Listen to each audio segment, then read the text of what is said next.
Back up on the breaking news now. Controversy in Virginia now escalating. The state's attorney general, Democrat Mark Herring, now says he too wore blackface to a college party back in 1980. Herring is number 3 in the state behind Governor Northam and then Lieutenant Governor Justin Fairfax. Fairfax is embroiled in controversy too, facing an accusation of sexual assault. And of course, the governor, Ralph Northam, is still clinging to power amid calls for him to resign over a Rasic yearbook photo. Governor Northam has reportedly hired a private investigator now to identify the people in the picture.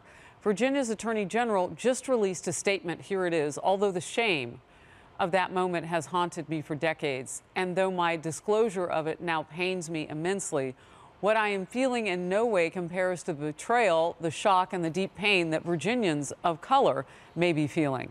This conduct is in no way reflective of the man I have become in the nearly 40 years since. So, Pete, I say the word also. I say the word too because we know that Northam has said it wasn't him in that yearbook photo after saying that it was and apologizing, but that he actually wore blackface or bigoted garb on another occasion to honor somehow, as he says, Michael Jackson. Yeah, because I think eventually that fact was going to come out. So you could deny it, but then if you found out later on that actually you had done that at a party impersonating Michael Jackson, well, now you've got a double whammy. So he tried to clear them all at one time. I think that's, we don't know, but that's likely what's happening here. I'm guessing this attorney general is getting out front of a revelation that indeed he did wear blackface in 1980. All right. All of this, though, started, Leslie, with Northam's comments originally about what the president has called super late-term abortion. He was on a radio show. He issued a statement to clarify that, and then he issued another statement. And then somebody did some sort of a deep dive, and pictures started coming up. What does this mean for the Democratic Party in Virginia?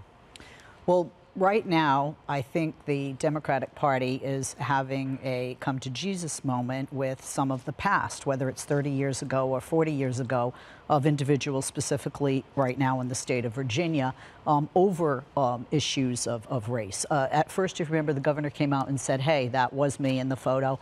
And let me tell you something. I was one of the first Democrats to come out on this network on Special Report and say, I think he should resign, and this is why. It wasn't just because he admitted at first that he was one of those individuals in the photo. It's also because he picked the pictures that went onto that page in the photo. That was the school of the yearbook that did it, like in some schools. And approximately a quarter of the voting population in Virginia are African American. There are other people of color in minority groups in Virginia as well. And I feel the people need to decide, in addition to Republicans and Democrats and politicians are asking for him to sit down, and the people are clearly saying that he must step down. But I would point this out too, Katie, because those original comments about late-term abortion were what got the focus on him. And that was becoming politically complicated for Democrats in several states where that's being talked about. Right. And the way that he forensically described a newborn baby and the discussion that would be had away from that child about whether to end that life. And we don't have to interpret or guess about that. Those were his comments. He felt they were strongly enough, you know, if you will, refuted in terms of the public and then being actively upset about it, that he needed to issue several statements, more than one. Yeah, and, you know, the left is very out of touch when it comes to even pro-choicers around the country who do not believe that late-term abortion is acceptable. But back to the news of the day, which is Mark Herring admitting that he wore blackface in the 1990s. He said this was a one-time occurrence, that he takes full responsibility, and that it in no way reflects the man he has become in nearly 40 years of life. So, okay. I'm willing to accept that all 3 of these Democrats, by the left standards, they should all be fired, they should be run out of town, they should resign, they should never have any other job ever again. That's the standard that they have set. However, I'm willing to say, okay, you made some mistakes, you did a horrible thing, you're apologizing for it now. America is a very forgiving country. People get through things, and forgiveness is something that is offered to public officials. But the problem here is that Democrats in Virginia have been accusing Republicans and Ed Gillespie, who ran against Ralph Northam for the governorship, who barely lost, of being the exact thing that they were. And they haven't apologized to Ed Gillespie. They haven't apologized to the voters for lying about it and not disclosing it. And for them to continue to use race as a weapon against Republicans where it does not belong, that's on them. So we can either all forgive each other and move on, or we can continue this back and forth over you know, whether you should be run out of town or forgiven or whatever. But Democrats continue to use it in an unfair way against Republicans with no evidence to back it up. And here we are with people admitting it and photos in KKK garb, and yet there's no consequences for it. As Pete has turned out, typically when you see an admission of this level, it is because someone is trying to get out in front of something. And we don't know what that could be. We don't know if there were other people at that party, if there are pictures of this or whatever. I would say this, because, you know, Melissa, as we look at this in total, and keeping in mind what Katie just said, a lot of this has to do with who's allowed to be right about these issues and who's not politically. And it's confusing sometimes. Like, if it's wrong, it's wrong, it's wrong. Yeah. So this whole series of stories hits on two things that I really hate about politics, and I think a lot of our audience probably feels the same way. The first is what you said, hypocrisy. When you hold someone to a standard that you can't live to on your own. And so this is something where, you know, all of these things keep surfacing in your background, and like you said, they've thrown racist at other people, and here they have this other thing going on, and it's not that things weren't different or were different that many years ago, it's that they're so quick to yell racist at someone else. The other thing besides hypocrisy that this sort of smacks of to me is I wonder about everyone's ulterior motives. I mean, here we are, we've ticked through the top 3 people in this state. The number 4th in line is the Speaker of the House, who is a Republican. Kirk Cox, Speaker of the House of Delegates in the state of Virginia. And by the way, just a couple of days ago, he had already issued a statement calling for the resignation of Governor Northam. So here he is. So it would be Lieutenant Governor Justin Fairfax, a Democrat, and we know what's gone on with him.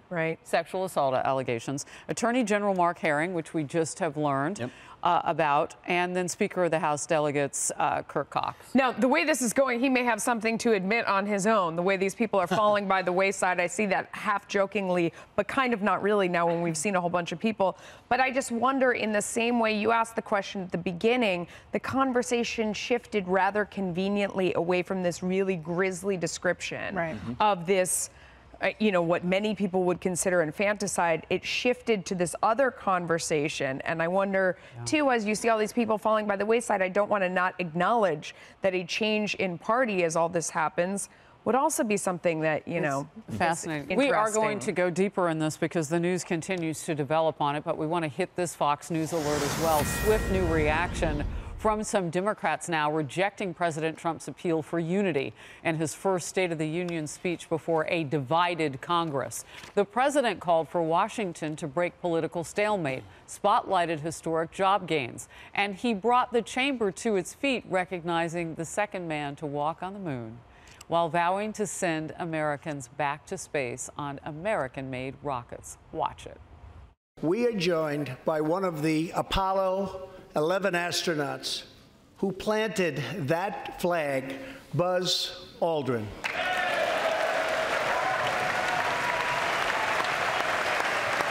No one has benefited more from our thriving economy than women. We must reject the politics of revenge, resistance, and retribution, and embrace the boundless potential of cooperation, compromise, and the common good.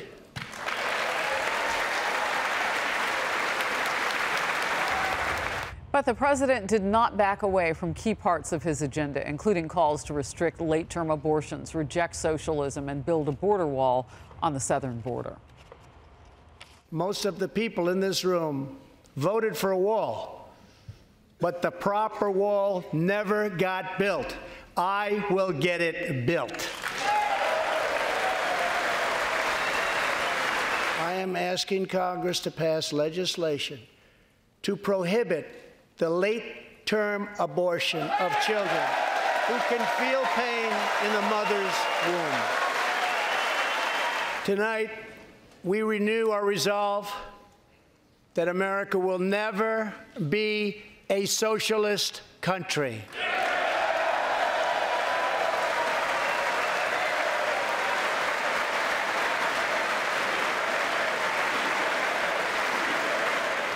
And then first thing today, Democrats going after the speech. I mean, he fed red meat to his base. Okay. That was job one for him, and he did it, and he used lies. And we talked about that. You cannot give a speech where you talk about unifying and then all the emphasis on the speech is divisiveness. That won't fly. He was sort of like Dr. Jekyll and Mr. Hyde, but he was much more enthusiastic about the Mr. Hyde role. Pete Hegseth, how did he do? I thought he did a fantastic job. I thought he reached the exact audience he wants to reach. Basically, ignore that room. That room has already made a decision about what they want to do. Speak to the camera and to those Americans who get only a few moments to really dial in.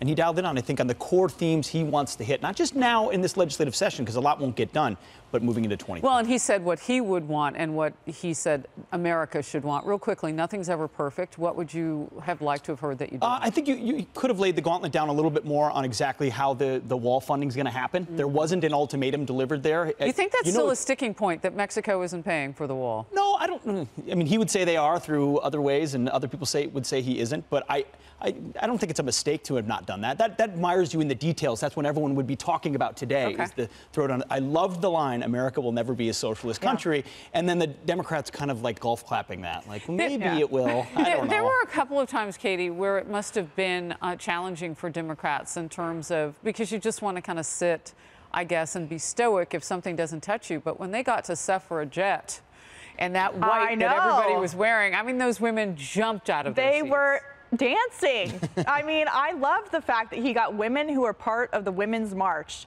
to get up and cheer, because he was reaching across the aisle and saying, and then chanting USA and saying, look, clearly we disagree. A lot of you guys ran for office because you wanted to oppose me in Congress and do oversight and whatever, but he extended that olive branch, and the funniest part was when he said, don't sit down yet, you're going to like this next thing. But I agree with Pete that, when he said America was born independent, not by government coercion, we are born free and will remain free, that was amazing. And for Democrats to come out and say it wasn't about unity, they're clearly not looking at the polling, because CBS News YouGov did a poll right after the speech, and 76% overall approved, 82% of independents approved of what he had to say. And this is important when it comes to what Pete was saying about the border security and the wall. 72% agreed with his views on immigration. And so he clearly had a message, and Democrats just opposing it as they go into another week before the government shutdown. I think it'll be a problem for them with the rest of the country. Leslie, I want to ask you about Stacey Abrams, who obviously wanted to be leadership of the state of Georgia. That didn't work out. Let's hear from her. She gave the rebuttal last night, specifically talking about the president and the shutdown. The shutdown was a stunt engineered by the President of the United States, one that defied every tenet of fairness and abandoned not just our people, but our values. So, first of all, the pick of Stacey Abrams in your mind. I know some people would like to push her maybe in your party out to run. I haven't heard you say that. And then the substance of what she was talking about on the partial government shutdown. First of all, I think it was really smart for Democrats to put her out there, not only because it's history as the first African-American woman, the first black woman to be giving the Democratic response, but, I think both parties sometimes will look, whether they're in Congress or somebody outside, who's an up-and-comer. Why not Kamala Harris, if those are your benchmarks as Democrats? No. Can you imagine the fight behind the scenes? She's already got her hat into the ring. Well, you to were run for saying black president. woman, so on and so forth. That would be maybe. No. Harris, I got to say this, right? You guys know I host a talk show, right? And I referred to Senator Kamala Harris as an African-American, which she refers to herself as, and I got such pushback because she's half Indian and she's half Jamaican. And I'm part so Haitian, they consider get that it too. Okay. Anyway, back to the substance of what she said real quickly. Honestly, I have seen from the right across the gamut on cable networks and on mainstream networks, people that have said that she did a great job. Actually, the polling shows that people were favorable. Even if they didn't agree, I'm seeing all over Twitter, even if I don't agree with her, I thought the way she delivered it. My favorite part of what she said was, and I try and impress upon this as a Democrat to Republicans, compassionate treatment at the border is not the same as open borders. President Reagan understood this. President Obama understood this, and I also like the fact that I also like the fact, Katie.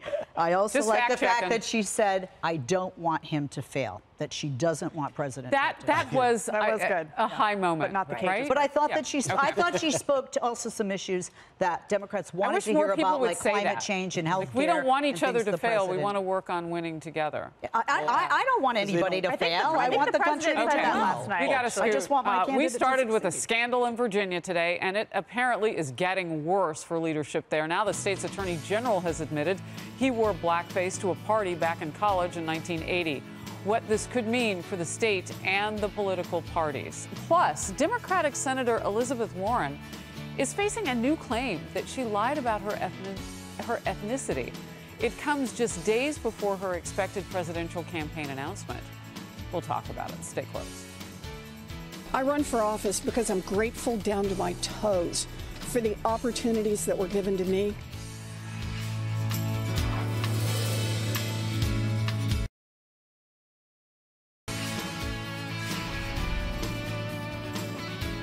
Well, a newly revealed document renewing controversy for Democratic Senator Elizabeth Warren, as she is expected to officially declare her run for the White House this weekend.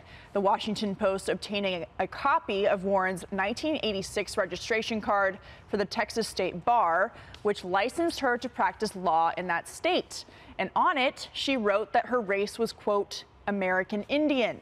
This is a previously unreported example and the first known instance of Warren claiming Native American ancestry in an official document and in her own handwriting. Last week, Senator Warren apologized to the Cherokee Nation for previously taking a DNA test in an attempt to prove she had Native American ancestry. The senator telling the Washington Post, "I can't go back, but I am sorry for furthering confusion on tribal sovereignty and tribal citizenship and harm that resulted." But at least one historian and member of the Cherokee Nation believes that the senator needs to go further. David Cornsilk telling the Post, "I want her to go on national TV. I want her to do a video like she did to announce her DNA results. It just seemed very lacking." So, Pete, Elizabeth Warren has said repeatedly she never used her Native American status, which is 1/1024th, maybe, to get ahead. Yep. Is this an example of her lying about that? It might be. For me, the issue of her misrepresentation is that she used it for advantage. Right. Because being seen as a minority was advantageous to her career path at Harvard and elsewhere. I would want to know, was it advantageous in the state of Texas for her to declare that as opposed to Caucasian, say?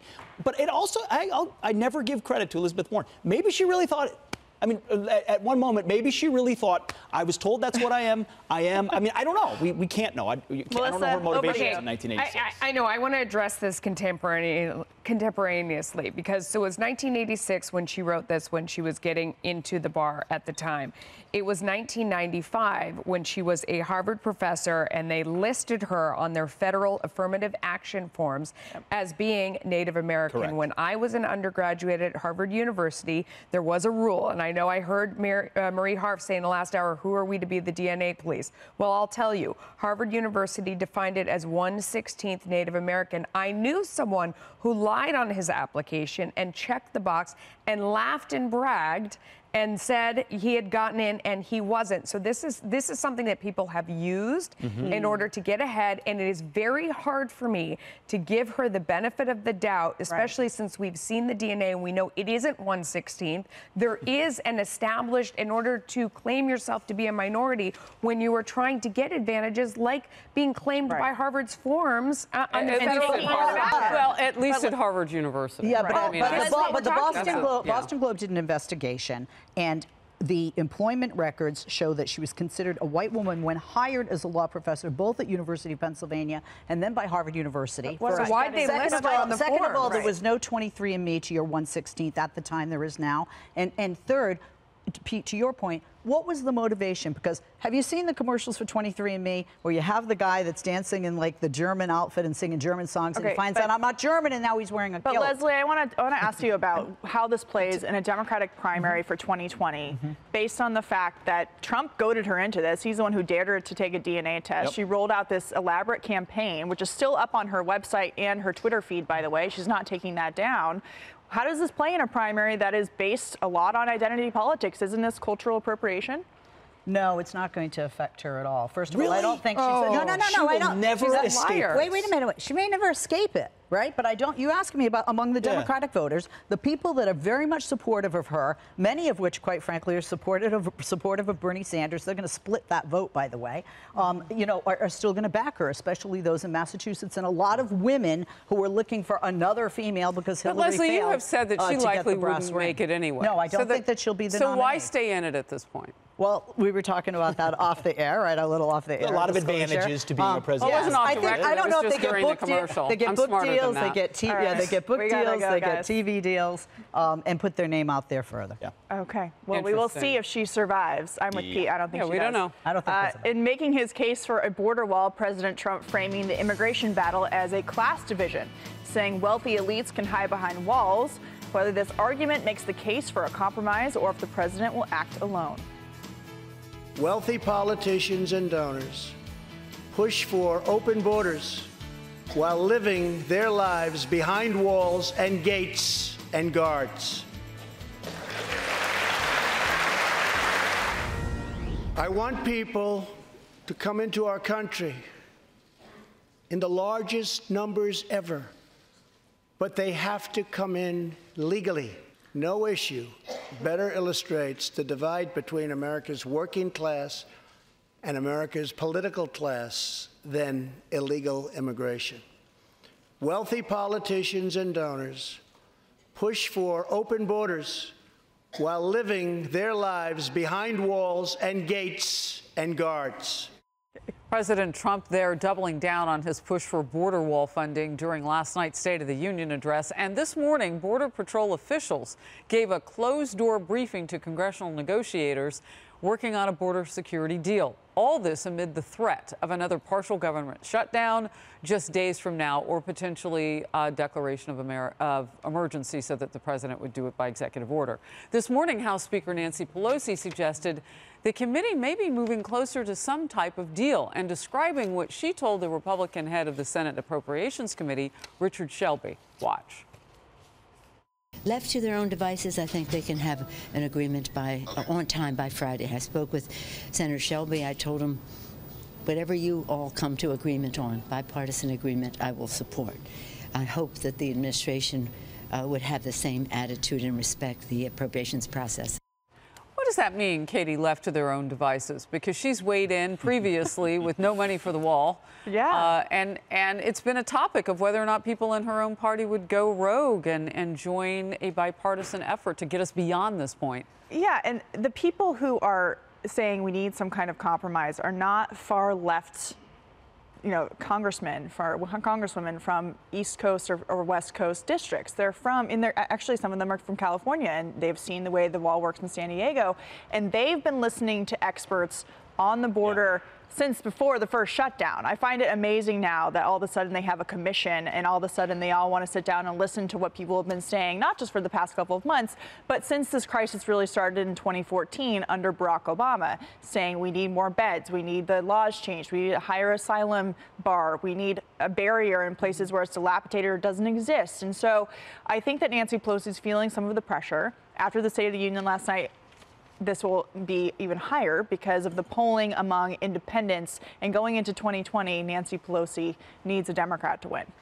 I think that it gives both sides an out. I mean, I was hoping early on, they said whatever this committee comes up with, she committed to bring to the floor. She said that early on, Speaker Pelosi. January 31st. I hope that she sticks with that because I actually think it gives everyone a sort of get out of jail free card to go along with what the committee comes up with. She had said that she will, left to their own devices, she will respect it. I also think the president said in his State of the Union, one of the most important things he said was, I want people to come into our country in the largest numbers ever, but they have to come legally. He has to mean that, and he has to follow up on that, because in the past, the knock from Democrats has been that he's wanted to limit legal immigration, and merit-based. The fact of the matter is that we desperately need technology workers, we need engineers, and we need day laborers. It has been the Congress that has failed to reform immigration, and they need to get together because we do need more people. So we just need it the right way. How do you see Democrats making the numbers match on all of this? Because for compromise, there has to be some agreement of who we will let in and who we won't and what those numbers will look like. Well, first of all, Again, Democrats don't want open borders.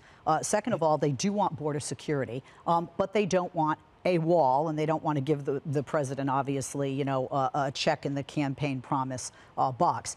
Interestingly, the speaker said that she would put it to a vote, but you do have a majority House of Democrats that might not vote in favor of it. So like you said, that gives her an out.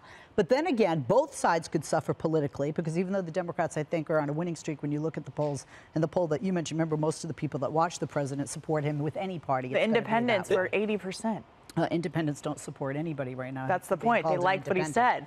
But when you look at the polling speaking to that, majority of Americans don't want a wall. They do want comprehensive border security, and that involves something you and I the talked majority of about. Americans have said that they understand understand how the barrier works in the places that and that they liked what he said last night about it. This commission, if it goes this way, it'll be a watered-down win for the establishment, which will actually get nothing really done. She's been so disingenuous from the beginning. She can't cave on too much wall funding. President has said, I will get my wall or else.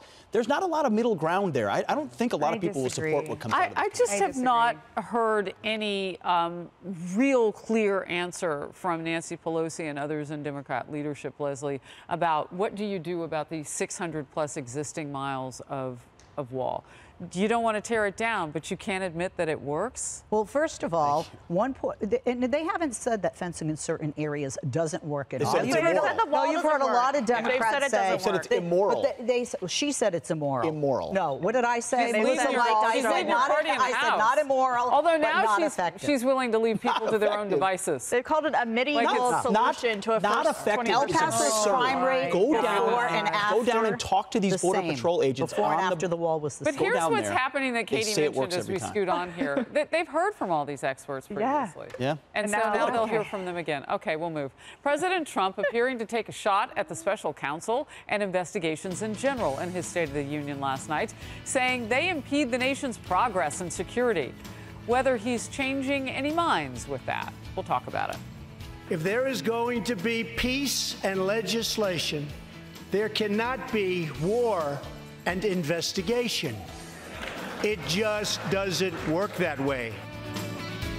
President Trump appearing to criticize the Mueller probe during his State of the Union address, suggesting it's not only, quote, ridiculous, but could sink the economy.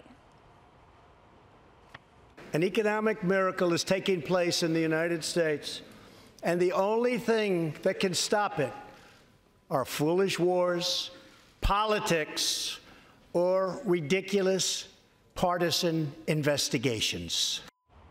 House Democratic Caucus Chair, Congressman Hakeem Jeffries, reacted this way. We all have a responsibility to our democratic republic to make sure that we get the answers. Part of that responsibility is going to be to protect the Mueller investigation. The other part of that responsibility as a separate and co-equal branch of government is to make sure that the information is aired in an objective and appropriate and non-sensationalized fashion to the American people. Yeah, good luck with that. All this as the House Intelligence Committee Chair Adam Schiff announced today that he'll give Robert Mueller access to all the transcripts of testimony given to his committee about the Russia investigation. Pete, I want to start with that part about making sure it's aired in a nonpartisan, whatever. Everything gets leaked. Oh, I mean, like yes. It gets leaked to the most, the reporter that's going to be most sympathetic to your point of view. To get ahead of a story that's coming. If also, what would have been leaked by now? If they had anything that was even remotely close to collusion, we would know about it by now. But that doesn't matter, actually, because before you get to 2020, you have to get through 2019. And this report is coming out, and this report, they're invested in it now, and they're going to spend weeks and months picking apart and trying to make it look like it's the worst thing. You'll hear the impeachment word pop up in the House. It's going to. There are too many far leftists in the House for that not to happen. I think the Mueller report still looms, and the president has been smart to frame it as what it is, which is a ruse, which is a hunt at him. And then they're seeing it in the Southern District, too, that another investigation going on, going at the Trump organization, going at the Trump family businesses, the Trump Foundation. This is targeting a political assassination of a man who won an election he was not supposed to win, and it will continue. Leslie, are Democrats going to listen to Speaker of the House Nancy Pelosi and not pull the emergency valve on trying to impeach the president? Yes, Absolutely, because the You think so? majority, yes, the majority of Democrats, myself included, know that unless you have something that's really an impeachable offense, and I know that can be determined by whatever the House deems it to be. Well, you might want to wait for Mueller investigation to end. Exactly. But some Democrats have said that they want to start this now, start it early. Representative Al Green. Absolutely, but like I've said here before I've said here before on this couch, there are people that put it out there and certainly put it out there because it was good for their constituency or their Does he have a following district to vote. on the point? He has some. Yeah, there are some. And I would agree with you. It'd be the far left wing or faction of the Democratic Party. But Nancy's scared of the far left. She needs them for her speakership. No, so she's not afraid. Clamoring gets loud enough, she'll react to that. I don't see Speaker Pelosi afraid of the far left. I think there are some things like, the Green Deal and, other areas that they can't ignore. But no, they're not going to. Look, they know what happened historically when Republicans impeached Bill Clinton. Newt Gingrich resigned. Bill Clinton didn't. It hurt Republicans. Republicans lost seats. Democrats didn't. And that's not what the American people, especially the Democrats, that's not what the American people, especially Democrats, elected them to do. By the way, 34 people have pled guilty. 3 corporations have pled guilty. That's not a I want to get back to the Mueller report, right? Yeah. So for the past 2 years, if you dared to criticize Robert Mueller, ask about maybe some of his conflicts of interest, some of the attorneys that are working for him, you were attacking the investigation if you dared to question some of the things that he might find. Now, because Democrats aren't getting what they want from the Mueller investigation, they're kind of saying and pushing him away and saying, well, we're going to wait for that maybe, but we can move on with our own investigations, which means they are discrediting Robert Mueller and actually not taking what he's finding at face value. And I'm just wondering where the outrage is over Democrats not waiting for the expert in the room, who they say is Robert Mueller. All this power and all these Democrats. Who can investigate, has endless amounts of resources to investigate every inch of what he wants to. Why they're not satisfied with what he's saying. Are they questioning his ability to do the job? Why are they protecting him if we're not satisfied? Why are we protecting? It's not satisfied because we don't have a final report yet. Pete, you said you think that the report's going to come out this year. I don't know. I don't know. Nobody knows. Nobody knows. We don't know. I feel like it's never coming. Know. It may not. But this has not been an investigation with a lot of leaks. When he's done. Point. I mean, you think we would have heard if it was collusion. I don't know that we would have heard anything until it's time to hear it all. Maybe there. Well, and collusion's not a crime. Let's not forget. That whole thing. So true. Collusion isn't. Say it again. There you go. The controversy ramping up in Virginia as the Democratic Attorney General and second in line for governor now admitting he also wore blackface while partying decades ago, and the embattled governor still refusing to resign. In the meantime, an apparent double standard emerging over sexual assault allegations against the lieutenant governor, that's Justin Fairfax. Whether we are seeing selective outrage by Democrats, we're going to debate that.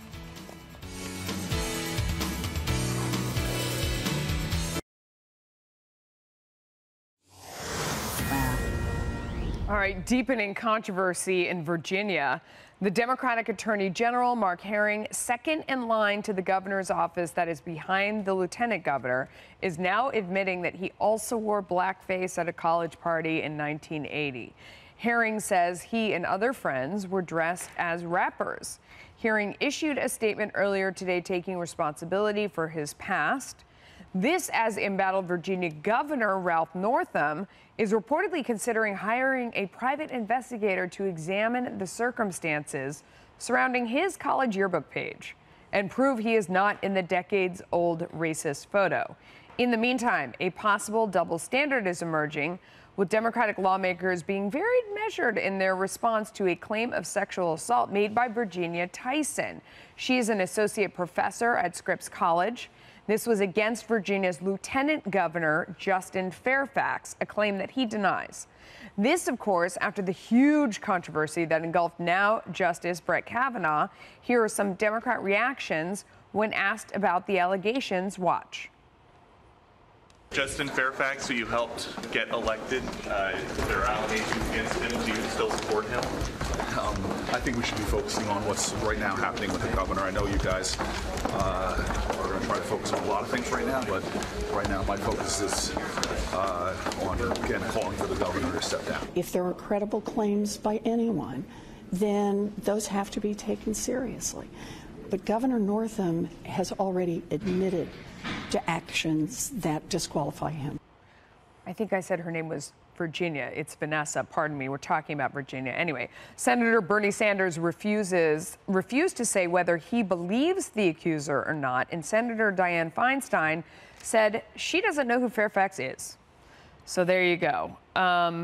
This is dicey. Katie, I'll go to you first. Is it a double standard if you look at the reaction with the claims on Brett Kavanaugh and then the reaction of the claims of this woman? Yeah, the Washington Post came out justifying why they didn't run the allegations against the Virginia lieutenant governor, because they were saying that they couldn't corroborate them. They didn't have evidence. And yet with the Kavanaugh situation, they ran all kinds of accusations against them. And after the Senate looked into them, not a single one could be proven true with any kind of evidence. And the question that I have for Democrats is, they said during the Blasey Ford hearing is that you have to believe her, and if you don't, you're attacking her as a survivor. And yet in this case, they don't seem interested in standing up for a woman who is filing a sexual assault claim against a Democrat. And the point is that I'm not saying they should go after him with no evidence, and that we should be saying we're only believing people based on their gender. We should be believing people based on evidence and what the truth is. Yeah. But the double standard that wasn't is the certainly standard there. that they set. It was believe all women. I mean, Leslie, I love you, but your party wouldn't have standards if not for double standards. Okay? Oh, I'm sorry. By the rule book of leftists, by the rule book of the Democratic Party, Northam should resign, this lieutenant governor should resign, and the attorney general should resign. Now, the reason they've descended on them is because the race-based politics, gender-based politics, is how they play the game. So they descend on the governor to make him resign because they can't have that kind of picture if they're going to accuse Republicans of being racist. There's hypocrisy on both sides with this issue. Every accuser of Bill Clinton was believed by people on the right and defended by most people on the left. And the same was in reverse with Christine Blasey Ford, with the Supreme Court nominating process of Brett Kavanaugh. Slide it aside in this case. Wait, no, Pete. Right now, Tom Perez, who's head of the DNC, and other Democratic congressional members have said, look, they're not saying they don't believe her. Okay, and they're saying that the investigation has to play out. They didn't say that about Kavanaugh. To that point, Tim Kaine saying just moments ago, as allegations of sexual assault have to be taken very seriously, but a person who has a claim has to be given the complete space to bring the claim forward when and however he or she wants, and they've not yet done that. Until the person comes forward, I'm not really going to have a comment on that. So and that's the point. She hasn't really come forward. I mean, Bernie Sanders was asked about this, and he pretended he was on the phone. And that's the double standard. You can't say we believe all women no matter what the circumstances are. Did you believe Christine Blasey Ford? I looked at the facts of what she said, and her testimony was extremely out of touch with what she actually said to the Washington Post, what she was telling her lawyers. So, no, I didn't believe a lot of the things that she said. And do you believe this woman? I don't know enough about the case. I don't know enough about the case. No. I just wanted to that is my point, that I judge these situations based off of evidence, not based on gender. So I don't know if he's guilty. I don't know if she's telling the truth. So do I, but there are people both left and right who sadly do base it on whether it's gender or ideology. It should be a due process with evidence-based facts about who's guilty or not of crimes. That's what the whole country we have is founded on, is a rule-based system. Where it doesn't matter if you're a We solved it. There you go.